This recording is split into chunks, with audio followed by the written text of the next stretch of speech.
It started with Mark Duplass. I wanted to work with Mark, who I'd met on the set of another film called True Adolescence. So I was trying to think about different scenarios, different characters that might be fun for him to play around with. And another buddy of mine, Joe Swanberg, another filmmaker, came to stay with me in Seattle and went to Hump, which is the real name of Hump Fest, and in Seattle, that is a real festival, amateur porn festival. And he talked about the gay porn that he saw at this festival, and he talked about it quite a bit for the next several days. And I found that really amusing, and I was wondering why I found that so amusing that a straight guy would talk, a lot unselfconsciously about the fact that he was compelled by this gay porn that he'd seen. And I realized it was because there's a very specific relationship that straight guys have or are supposed to have with gayness, and just because of the fact that he had gone to this festival and gay porn was kind of, I don't know, it just started my brain going around in very devilish circles, and I came up with an entertaining scenario. And I'm assuming that, when you came up with this idea that obviously you must have known that, okay, this is provocative and this is going to raise eyebrows, but how do I get past the provocativeness and actually get people hooked into the story? And how early on did you realize, I can't just simply do the hook of the film. I got to get involved with it emotionally. Yeah, right away. I mean, I think from the very beginning realized that this was going to be a movie that had a high concept that was going to get people into the theaters. But it would really be kind of a MacGuffin, It would be this way to get people in there, and then once they were there, I was going to kind of pull the rug out from underneath their expectations by giving them a really believable and human treatment of what they, what sounds like it's just going to be a broad farce. But none of us were interested in making this movie at all, unless it was going to be, trying to meet the challenge of doing it in a believable way. What do you contribute that is in the air, in the zeitgeist in the last couple of years of with the Apatow films and, I Love You Man, with kind of this notion of, mandates or bromance that in Humpday is not that, but it kind of sort of subverts some of those conventions from kind of the mainstream films that are dealing with similar issues. Basically, why is bromance in the air in general? These kind of, there is a long history of buddy movies. I mean, I just rewatched Butch Cassidy and the Sundance Kid, and that is classic man love. Man on man, straight guy and straight guy, platonic but very, very passionate man love, and so it's been around a long time. But you're right. There's more that's sort of coming up to the surface. And I mean, I know that my film, I don't think Humpday could have been made, 10 years ago, maybe even 5 years ago, at least in quite the same way. Or maybe it wouldn't have had. We could have made it, but it wouldn't have had the same kind of accessibility. And a lot of that has to do with the fact that people are just more open about and cool with gayness. Homophobia is frowned upon these days. Thank God, and it's just one of those major cultural shifts. I mean, it's really fascinating to me that it happens to be opening in New York and Seattle on the same day that Bruno is opening.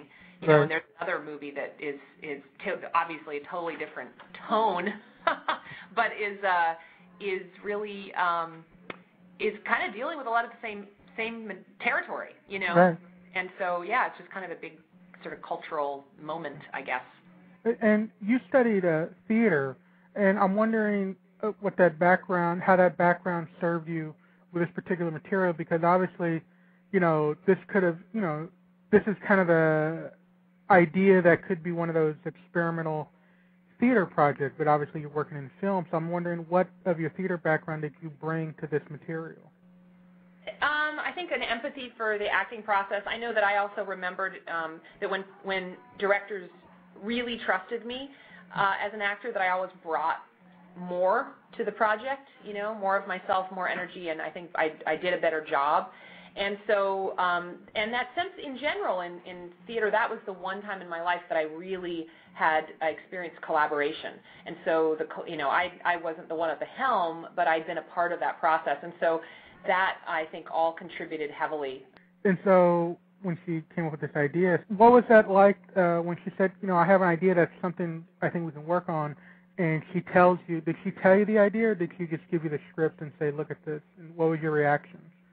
She pitched the basic idea of two guys who are interested in hump fests, and they're straight guys, and they're interested in potentially making a porn film for hump fests, and that was it. There was no script. There was really no set story at the point she brought it to me, and we kicked it around a little bit and got to the idea that the two straight guys would actually try to make one of those films for the festival.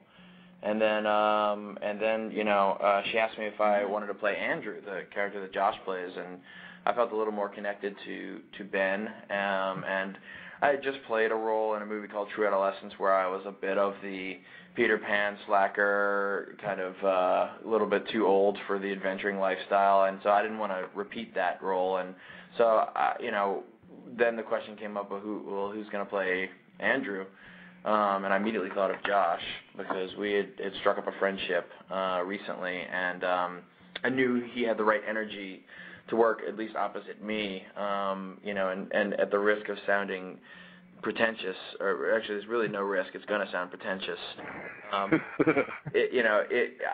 Lynn and I both felt like I have such a strong, dominant personality, and I argue very forcefully, and I argue with, every ounce of intelligence that I can muster, and I usually dominate most people. And we needed someone who would be sort of, a really true equal on this front.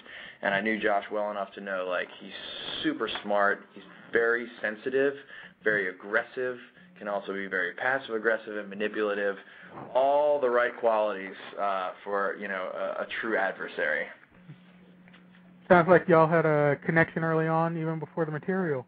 But Josh, let me ask you, it's what was it like? wonderful to know that somebody thinks so many wonderful and terrible things about you all at once.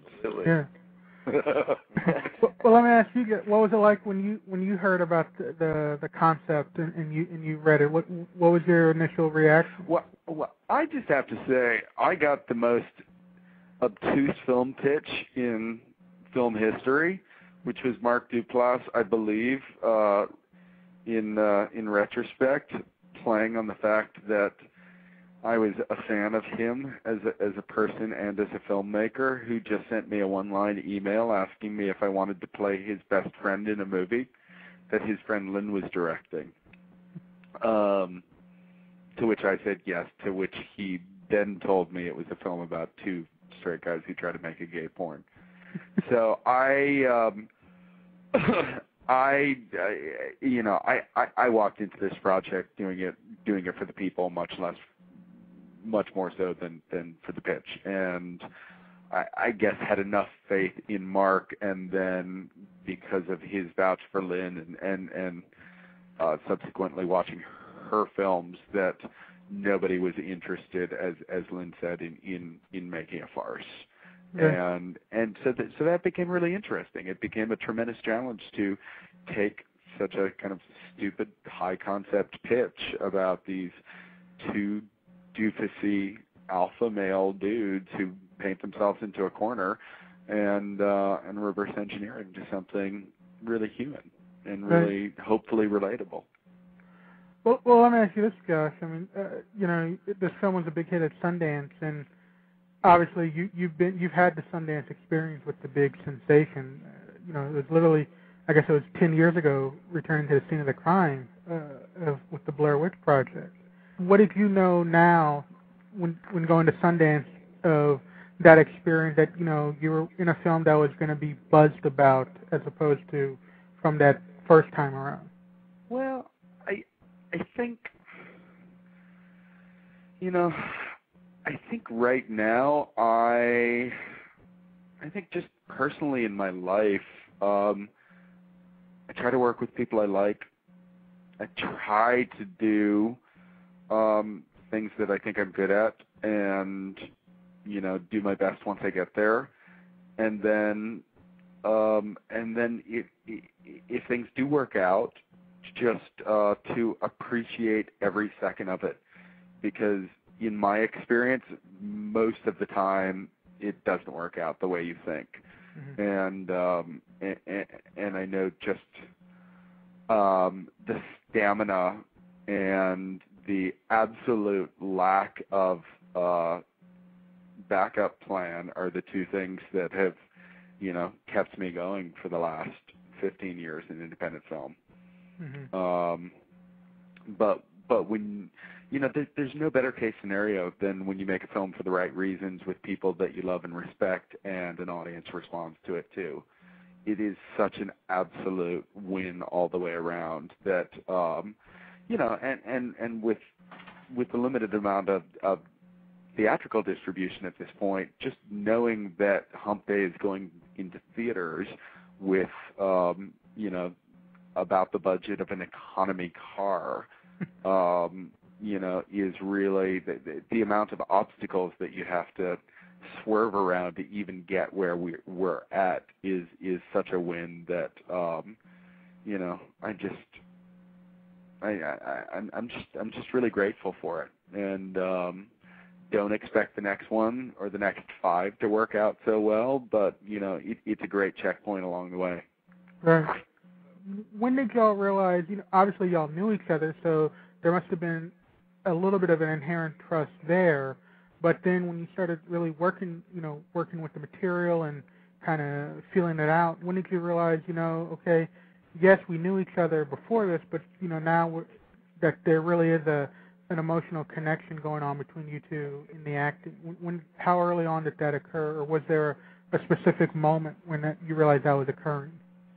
I had a very strong instinct about Josh, and you meet enough people in this world where you get a great feeling right off the bat, and I had a very good feeling about him. But I would say it was in that process of Josh, Lynn, and myself hanging out in LA in the back room of my house, talking about the story, developing characters, and I can't pinpoint a specific moment, but it was that process of the three of us pitching ideas to each other, and normally when you're in that scenario, people justifying and fighting to the death as to why their idea was the best. But Josh and I very quickly realizing that we had no ego involved and no reason not to just take the best idea and whatever came, and he and I were both equally good at that, and so it was then we started having those sort of knowing looks with each other that really builds that nice connection. Right. And what's the reaction been from audiences? And I guess particularly, what have you heard from the men in the audience? What do they say when they see this film? Gay dudes love this movie, and I don't exactly know why, but they're loving the movie.